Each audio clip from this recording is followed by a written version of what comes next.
இங்க பாரு, இப்படி பேசாத சொல்லிட்டேன். அப்புறம் நான் பொல்லாதவளாயிருவேன். எதுக்கு எதுக்குன்னு கேக்குறேன். ஒன்னரவே கோபப்பட்டாலும் ஒரு நியாயம் இருக்கு. ஏய் கொர்ரவாண்டே, நீ எதுக்கு கோபப்பட்டியா? ஏய் குடுமி, உனக்கு அப்புறம் இருக்கு. உன்னை வச்சிக்கிட்டே இரு.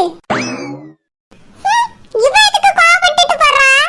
என்னமா இவளுக்கு பொறாமை? சேகரா நான் தட்டி பறிச்சுக்கிட்டேனேன்னு பொறாமை. ஒரு சமயம் இவ மனசுல ஆசை வளர்த்துட்டு இருப்பாளோ? அதெல்லாம் நடக்கவே நடக்காத, நடக்கவும் விட மாட்டேன். இவளோட ஆசையெல்லாம் நிராசையா தான் போகும். என்னோட ஆசை நிச்சயம் நிறைவேறும். நான் நிறைவேற்றி காட்டுறேன். இல்ல உன்னிட என்ன சொல்லல? சீக்கிரமா நல்லதா ஒரு ட்ரெஸ் எடுத்து போட்டு கிளம்பி வந்தானு சொன்னேன். ஏர்மச்சாணி அப்பள மாதிரி அப்படியே மூஞ்ச உம்மனி வச்சிட்டு இருக்கேனே. ஏக்கா, அதுலக்கா பாத்ரூம்ல யாரோ இருந்தாங்களா? அதான் தலை குளிச்சிடலாம்னு வந்துட்டேன். இல்ல என்ன குளிக்கவே எத்தனை மணி குளிச்சிட்டு வருவா?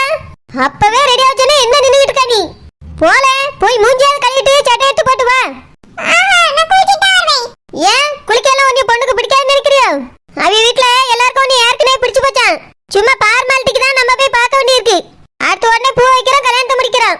போ போய் சீக்கிரமா சட்டையும் பேண்ட் எடுத்து மாட்டிட்டு வா. இதுல ஏதாவது கொலப்படி பண்ணான்னு வச்சுக்க கொண்டு விடுவேன் கொண்டு. அக்கா, அக்காவா? யார் உனக்கு அக்கா? என்ன மறுபடியும் சொந்த பந்தான்னு சொல்லி சேர்ந்துக்கலன்னு பாக்குறியா? இல்லக்கா, சேகர் அண்ணனுக்கு பொண்ணு பார்க்க போறீங்கன்னு கேள்விப்பட்டேன். என்னையும் கூட்டிட்டு போங்கக்கா. நானும் உங்களுக்கு சொந்தம் தானே. சொந்தமா சொந்தம் சை உன்னையெல்லாம் எங்க குடும்பத்துல சொந்தமா சேர்த்துக்கிட முடியாது. என்னைக்கு அவங்க கூட ஓடி போனியோ அன்னைக்கு நீ யாரோ நாங்க யாரோ. இப்படி அண்ணே அக்கான்னு சொல்லி நடிச்சுக்கிட்டு யாரும் சேரக்கு வராண்டாம்.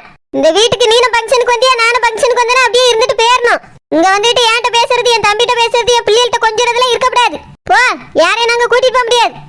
அக்கா, சேகர் அண்ணனுக்கு பொண்ணு பார்க்க போற ஃபங்க்ஷனுக்கு நானும் வரேன்க்கா. என்னைய நீங்க அவங்க கிட்ட இன்ட்ரடியூஸ் கூட பண்ண வேண்டாம்க்கா. சும்மா ஒரு மூணாவது ஃபங்க்ஷன் மாதிரி உங்க கூட மட்டும் வரேன்க்கா. நீங்க எப்படி சேகர் அண்ணாக்கு அக்காவும் அதே மாதிரி தானே நானும் ஒரு தங்கச்சி.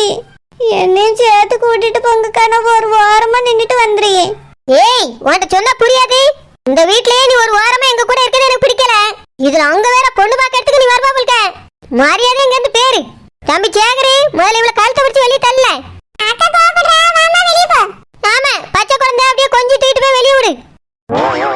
பேர் எடுப்பா, முதல்ல அவளை கழுத்தை பிடிச்சி வெளியே தள்ள. ஏக்கா கோபப்படாதக்கா, நான் ஜெனிஃபர் கூட்டிட்டு போறேன். ஜெனிஃபர், ஃபீல் பண்ணாதம்மா, வா. இவ எதுக்கு இப்ப எங்க கூட வந்து ஒட்டன்னு நினைக்கான்னு தெரியல. நாங்க சேர்த்துக்கிட்டா தானே சேர்வா. சித்தியே பெத்த பிள்ளைன்னு கூட பார்க்காம கண்ணுல முழிக்க கூடாதுன்னு இருக்காவ. அவைய சொல்ல மீறி நான் சேர்த்துக்கிட்டேன் போல்க. ஒரு காலத்திலயும் சேர முடியாது. தங்கச்சிமா, தம்பி சேகருக்கு பொண்ணு பார்க்க போறேன்டா. அப்படியாக்கா? பொண்ணு எந்த ஊரு? இந்த ஊருடாமா. என்னக்கா சொல்றியா? இந்த ஊரு பொண்ணா? ஆமாமா தங்கச்சி, இந்த ஊர்ல தம்பி சேகர ஒரு குடும்பத்துக்கு பிடிச்சு போச்சான். அவியதான் மாப்பிள்ள கேட்டு இருக்காவ அக்கா கிட்ட. அக்கா எங்க கிட்ட சொன்னாவம்மா, நல்ல குடும்பமா வசதியான ஆட்களாம். பொண்ணும் ரொம்ப நல்ல பொண்ணா, நல்ல குணமா. குடும்பமா ரொம்ப நல்ல குடும்பம்னு அக்கா சொன்னாவம்மா. அப்படியா? பார்வதி அக்காவே சொல்லிட்டாவளோ? அப்ப நல்ல குடும்பமா தான் இருக்கும்க்கா. யோசிக்கவே வேண்டாம், போய் பொண்ணை பார்த்து கட்டியுங்க. ஓ சரிம்மா தங்கச்சி, நீயும் கூட வா. நான் இல்லாமலையா? கண்டிப்பா வாரேன்க்கா.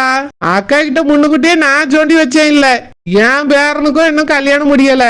அவனுக்கு ஒரு பொண்ணு பாருங்க அக்கான்னு நான் சொல்லி வைக்காம விட்டுட்டேன். அவிய சேகருக்கு பாத்திருக்காவ போல. இல்லம்மா தங்கச்சி, அவியலுக்கு தம்பி சேகர பிடிச்சு போச்சான்.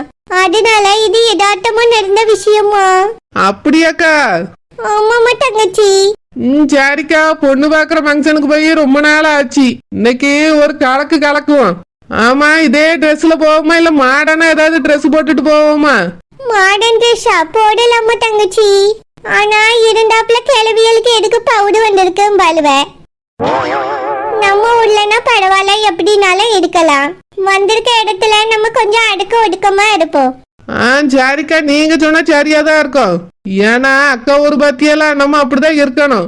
ஆமாடா தங்கச்சிமா. ஏக்கா, என்னதான் அக்காவே சொல்லியிருந்தாலும் அந்த பிள்ளைய நம்ம கொஞ்சம் விசாரிப்போம், சரியா? ஆமாமா தங்கச்சி, தங்கத்திலயும் சில குறை இருக்கும், கருப்பட்டிக்குள்ளேயும் கல் இருக்கும்னு சொல்லுவாவ. அதனால என்னதான் நல்ல பொண்ணுன்னு அக்கா சொன்னாலும் நம்ம கொஞ்சம் விசாரிக்கிறது நல்லது. ஏன்னா என் வீட்டுல இருந்துட்டு ஜெனி பிள்ளை ஓடி போச்சு பாத்தியா, அதனால எந்த பிள்ளையும் நம்மளால நம்ப முடியாது. ஆமாக்கா, அதுக்குதான் நானும் சொல்ல வரேன். நம்ம வீட்டு பிள்ளைகளே நம்ம பேச்சு கேட்காம இருக்குதுவே, அடுத்த பிள்ளைகள் எப்படி இருக்கோன்னு நம்மளுக்கு தெரியாதுல்ல. தம்பி சேகர் ரொம்ப நல்ல பையன். அவனுக்கு கெட்ட பொண்ணு நல்ல குடமான்னு நம்ம விசாரிச்சுதான்க்கா கெட்டணும்.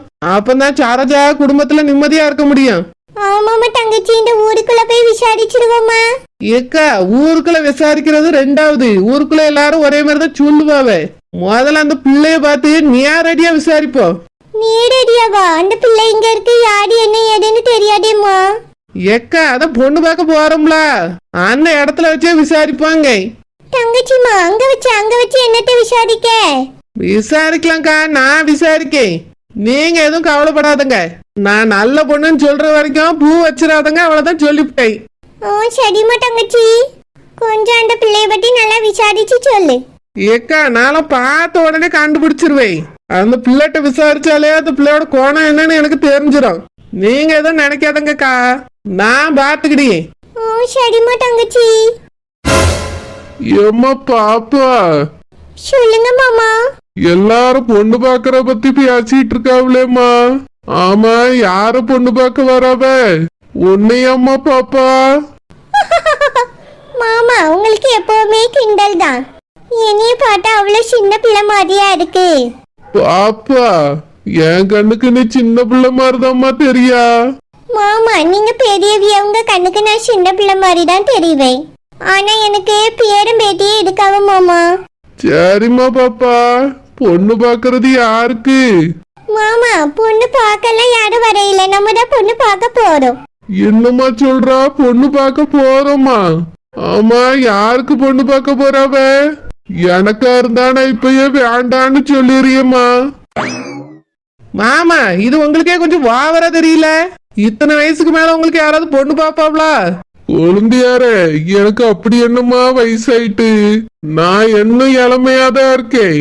என்னோட வாழ்க்கை லட்சியமே காதலிச்சு கல்யாணம் முடிக்கிறதுதான்.